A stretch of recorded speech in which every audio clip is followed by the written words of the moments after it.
Good morning students. Welcome to the 10th session of verb. और जैसे कि आपको मालूम है कि मॉडल वर्ब्स का हमारा टॉपिक चल रहा है। Model verbs are also auxiliary verbs and these model verbs are a small class of auxiliary verbs used mostly to express modality. इनको these modal verbs add meaning to the main verb in a sentence by expressing possibility, ability, permission, obligation, future intention, probability, etc. तो इस तरह के notions प्रकट करने के लिए model auxiliaries या मॉडल वर्ब्स मेन वर्ब्स की हेल्प करती हैं। Properties and characteristics model auxiliaries के क्या होते हैं वो हम प्रीवियस वीडियोस में कर चुके हैं। You can watch those videos. Let's step ahead. So there are 9 true model auxiliary verbs. ये 9 model auxiliary verbs हैं जो true model auxiliary verbs हैं। Can, could, may, might, must, will, shall, would and should. Dare, need, used to and ought to ये भी model auxiliaries हैं, लेकिन इनको semi model auxiliary verbs कह देते हैं क्योंकि वो सारी की सारी जो प्रॉपर्टीज या कैरेक्टरिस्टिक्स हैं जो ट्रू मॉडल ऑक्सिलरी वर्ब्स की थी, ये 4 मॉडल ऑक्सिलरीज सारी की सारी शेयर 100% उनको शेयर नहीं करती हैं, कुछ ना कुछ चीज़ों में ये डिफर कर जाती हैं। फॉर एग्जाम्पल अभी हमने किया टू का यूज टू, ऑट टू, ये दोनों के साथ में टू हम यूज करते हैं, अदरवाइज बाकी किसी के साथ में हम यूज नहीं करते। लेकिन इनको भी मॉडल ऑक्सिलरी वर्ब्स या मॉडल्स या मॉडल वर्ब्स के हेड में ही पढ़ा जाता है। So we'll be taking up all the modal auxiliary verbs one by one.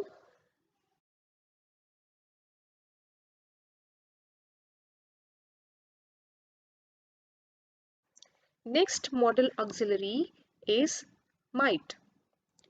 Might का काम क्या होता है? सबसे पहले expressing possibility, हमने may में भी possibility का जिक्र किया था and might में भी possibility, might भी ऐसा मॉडल है जो possibility दिखाता है। Might is used to express the occurrence of an event which has a remote possibility. तो डिफरेंस क्या है? रिमोट पॉसिबिलिटी, रिमोट का मतलब यहाँ पर है it implies a very weak certainty और वीक लाइकलीहुड, बहुत ही ब्लीक चांसेस रहते हैं, डाउटफुल पॉसिबिलिटी रहती है कि बहुत क्षीण संभावना जिस बात की या जिस एक्शन की होगी वहां पर हम माइट का यूज करेंगे। So you may find remote possibility written in the brackets. कि पॉसिबिलिटी अगर नोशन ब्रैकेट में लिखा आता है तो आपको मे ही लिखना है, but if it happens to be remote possibility then make a point to write might. Might bleak chances, bleak possibility, remote possibility, doubtful possibility को प्रकट करने वाला एक मॉडल है। So he might lose all his belongings, वो अपनी सारी जो भी उसकी चीज़ें हैं, जो भी उसकी बिलोंगिंग्स हैं, उनको खो सकता है। चांसेस हैं लेकिन बहुत कम, संभावना है लेकिन बहुत कम। He might be able to reach on time, वो हो सकता है टाइम पर पहुंच जाए लेकिन संभावना बहुत कम है। Next sentence is they might revoke his suspension, कि जो उसे सस्पेंड किया गया था वो उस सस्पेंशन को रिवोक कर सकते हैं, मीन्स उसको वापस लिया जा सकता है। बहुत क्षीण संभावना है। If remote possibility is there that means हमें माइट मॉडल का यूज करना है। If I study I might be the chancellor, अगर मैं स्टडी करूं तो I might be a chancellor, possibility है लेकिन बहुत कम। If they agree he might get the promotion, तो माइट मॉडल ही हमें यहाँ पे बता देता है कि पॉसिबिलिटी तो है लेकिन डाउटफुल पॉसिबिलिटी है। जैसे हम बोलते हैं नथिंग इज इम्पॉसिबल, इम्पॉसिबल कुछ भी नहीं होता, हाँ पॉसिबिलिटी की डिग्री कम या ज़्यादा हो सकती है। So if something is possible we'll use may, and if something is remotely possible, doubtfully possible, तो हम यूज करेंगे might. Take a taxi you might catch the train means you are already late, फिर भी you can take a chance, take a taxi you might catch the train. Possible बहुत ही कम संभावना है कि आपको ट्रेन मिल जाए, still you can take a chance. तो इन केसेस में हम माइट जो मॉडल वर्ब है उसका यूज करते हैं। Next, might is use in expressing request or questions and asking for permission। ये हमने पहले भी रिक्वेस्ट या क्वेश्चंस के लिए या परमिशन के लिए हम मे भी कर चुके हैं, माइट भी कर चुके, मे भी कर चुके हैं, कैन भी कर चुके हैं। तो डिफरेंस इज जब हमें अपना रिक्वेस्ट या क्वेश्चन या परमिशन विद पोलाइटनेस और या हेजिटेशन के साथ में जब एक्सप्रेस करना होता है, then this model comes for our help, politeness or hesitation. Explanation is also there. Although may is the standard modal verb used to politely ask for permission. Standard modal verb model जो verb है वो may ही है जो हम permission लेने या देने के लिए use करते हैं, लेकिन might का भी हम use करते हैं when you have to be very polite या फिर बहुत ही फॉर्मेलिटी के साथ में कोई क्वेश्चन पूछना हो या कुछ हेजिटेशन के साथ में जब हम कुछ क्वेश्चन पूछना हो, उस चीज़ को, उस नोशन को या उस एटीट्यूड को एक्सप्रेस करने के लिए हम माइट मॉडल का यूज करते हैं। Like might we go to the park this afternoon father. यहाँ पर माइट लग जाने से हमें ये समझ में आता है कि ये परमिशन या क्वेश्चन पूछा गया है बट विद हेजिटेशन और with the means being very polite ये क्वेश्चन पूछा गया है। Next, might I ask you a few question, यहाँ पर भी हेजिटेशन का सेंस मिलता है हमें या बहुत ही पोलाइट हो जाने का सेंस मिलता है। यहाँ पर भी क्वेश्चन पूछा जा रहा है, परमिशन ली जा रही है या रिक्वेस्ट की जा रही है, लेकिन बहुत ही फॉर्मल तरीके से या बहुत ही पोलाइट होकर या थोड़ा हेजिटेशन के साथ में। तो माइट इस मॉडल, ये मॉडल के साथ में इस तरह की एटीट्यूड हम एक्सप्रेस कर सकते हैं। Last sentence, I am finished with my dinner might I be excuse from the table. तो बहुत ही पोलाइट ये परमिशन ली जा रही है कि क्या मैं टेबल से उठ सकता हूँ, मेरा डिनर फिनिश हो गया है। तो इस तरह के सेंटेंसेस में might model is used. Another important use of this model is expressing gentle reproach or irritation or dissatisfaction or frustration।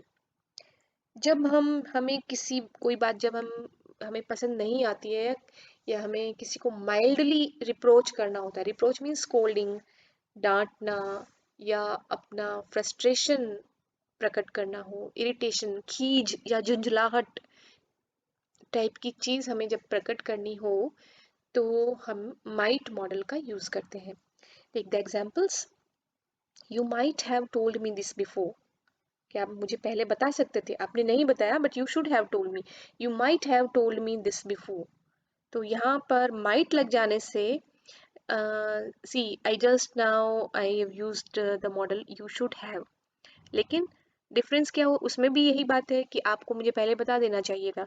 But when I use you might have told me this before, here I am expressing a gentle frustration और irritation, झुंझलाहट प्रकट होती है might use करने से कि आपको ये पहले बता देना चाहिए था, आप बता सकते थे, पहले भी बता सकते थे। तो इस सेंस में हम माइट का यूज करते हैं।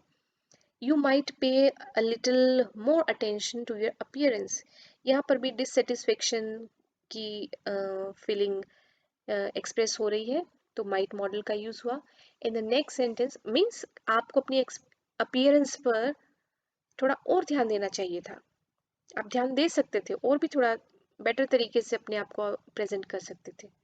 Next, you might have told me that you didn't want a party before I spent all this time and effort organizing one। यहाँ बहुत ही क्लियरली इस सेंटेंस में लिखा हुआ है कि मैंने दिन भर पार्टी को ऑर्गेनाइज करने में एफर्ट लगाए, पूरा टाइम स्पेंड किया, और अगर आपको ये पार्टी नहीं चाहिए थी तो यू माइट हैव टोल्ड मी, आप पहले भी मुझे बोल सकते थे ये सब करने से पहले। तो यहाँ पर झुंझलाहट प्रकट हो रही है, या फ्रस्ट्रेशन, या एक जेंटल या माइल्ड रिप्रोच, स्कोल्डिंग टाइप की चीज, रिब्यूक टाइप की चीज यहाँ पर प्रकट हो रही है, तो उसके लिए भी माइट मॉडल ने फुली उस चीज को एक्सप्रेस किया है। एक बहुत ही कॉमन यूज जो माइट का, कॉमन एंड इम्पोर्टेंट यूज जो माइट का है, कि इसको मे के पास्ट टेंस के रूप में यूज किया जाता है। मे के पास्ट टेंस के रूप में यूज किया जाता है, स्पेशली जब हम रिपोर्टेड स्पीच, रिपोर्टिंग नरेशन करते हैं, तो उसमें जो reporting verb and reported speech होती है, वहाँ पर हम इसका यूज देख सकते हैं। Take the examples. He asked if he might use her car. Permission है, लेकिन हमें he might use her car, तो ये जो फर्स्ट जो पार्ट ऑफ दिस सेंटेंस है, आस्क्ड आ जाने से हमें पता लग रहा है कि ये जो परमिशन ली गई है वो पास्ट की बात है। Asked is a past tense of the verb ask.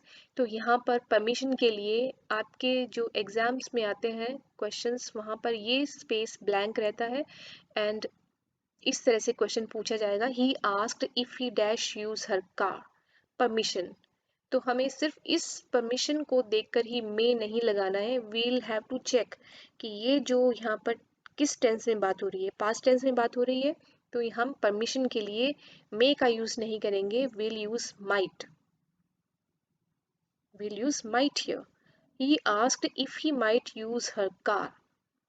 Next sentence, she asked if she might go. यहाँ पर भी परमिशन ली जा रही है, लेकिन सेम थिंग, इस टेंस के अकॉर्डिंग हमें यहाँ पर माइट का यूज करना है। सिंपली क्वेश्चन पूछा जाए कि she is asking if she may go, she is asking if she may go, या she asks if she may go, वो प्रेजेंट टेंस की बात है, लेकिन यहाँ पर जो हमारी रिपोर्टिंग वर्ब है, दैट इज, ये पास्ट टेंस में है, इसलिए हमें मे का पास्ट यूज करना है, that is might. Next sentence, I thought, think present tense है, thought is the past tense. I thought he might be at home, possibility का हमने जिक्र किया, मे में भी और माइट में भी। यहाँ पर हमने किया रिमोट पॉसिबिलिटी में माइट यूज करते हैं, लेकिन यहाँ पर रिमोट पॉसिबिलिटी नहीं है, ओनली पॉसिबिलिटी लिखा हुआ है, ही माइट बी एट होम। तो इस पार्ट ऑफ द सेंटेंस को देखकर हमें समझना है कि क्योंकि ये पास्ट टेंस की बात है, तो ही मे बी एट होम नहीं लगा करके हमें उसका पास्ट यूज करना है, and that is might, he might be at home. Next sentence is, he worked hard so that he might win the competition. Purpose, अभी just we have done in while we were doing the model auxiliary में, कि जब हमें purpose show करना है किसी action का या किसी प्लान का, उस अगर कोई एक्शन या कोई प्लान प्रिंसिपल क्लॉज में एक्सप्रेस हो रही है, तो उसका जो गोल है या जो उद्देश्य क्या रहेगा, सो दैट के साथ में उस क्लॉज में मे के साथ उसको एक्सप्रेस करते हैं। सेम थिंग माइट के साथ भी है, चेंज डिफरेंस क्या है कि यहाँ पर वर्कड हार्ड है, वर्कड हार्ड, मे प्रेजेंट टेंस की बात करेगा और माइट पास्ट टेंस की बात करेगा। ही वर्कड हार्ड, उसने वर्क हार्ड किया, उसने हार्ड वर्क किया, सो दैट, ताकि he might win the competition, वो कॉम्पिटिशन जीत सके। तो ये पास्ट की बात है, यहाँ पर हम मे का यूज नहीं करेंगे, यहाँ पर हम माइट का यूज करेंगे।